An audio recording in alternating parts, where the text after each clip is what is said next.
So breaking tonight, growing questions about Dr. Anthony Fauci's conduct regarding those emails and concerning the debate over the origins of the coronavirus. His critics say his positions have been inconsistent at best, deceptive at worst, but he continues to have the full support, publicly at least, from the president.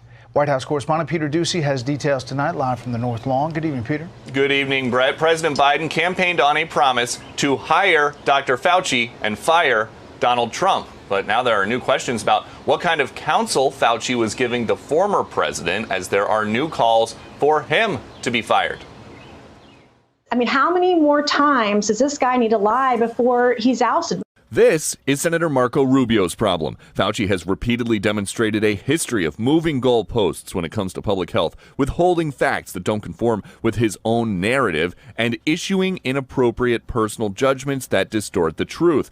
But for now, Fauci's job is safe. Just since you mentioned Dr. Fauci again, can you imagine any circumstance where President Biden would ever fire him? No. Fauci's inbox early in the pandemic contained word that it's possible COVID-19 was not natural, but engineered, although experts don't think that means Fauci had bad intentions. Early on, the email that's being focused on is a so-called smoking gun, if you will, is an email Tony received from some really good scientists suggesting that they felt this could have been an engineered pathogen early on. Two experts now write in the Wall Street Journal, the scientific evidence points to the conclusion that the virus was developed in a laboratory, but the Chinese are withholding critical data from the World Health Organization. So there's a reason why after a plane crashes, we do everything possible to understand what happened. If we don't learn those lessons, there are other planes that are in the air.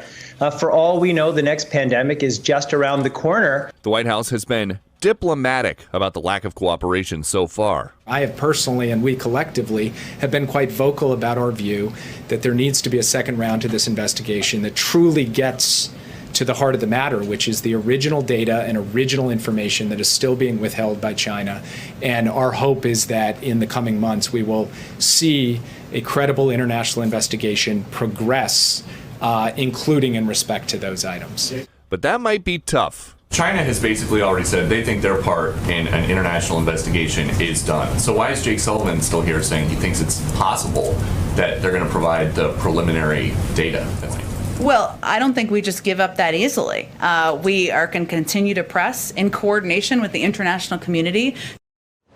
Just outside the door to the West Wing right now, the Secretary General of NATO is holding court with reporters after a long meeting with President Biden. We didn't see President Biden on camera at all today. He did send his top diplomat, the Secretary of State Antony Blinken, to Capitol Hill, though, and to testify in front of Congress, I should say. And while he was doing that, Blinken said he cannot put a percentage on the likelihood that COVID may have leaked out of a lab in China. Brett.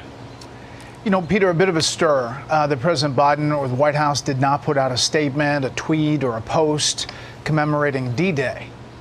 Why? Yes, yeah, and Brett, when I asked an official here about that, they directed me to the president's remarks last week on Memorial Day, where he did mention the beaches of Normandy while commemorating Memorial Day. But I did not get a clear answer or a clear explanation from Jen Psaki when I asked her why it is that Presidents Bush, Obama, and Trump all commemorated D-Day on D-Day, but Biden didn't. And she says that D-Day is something the president has talked a lot about, and we may hear more about in coming days.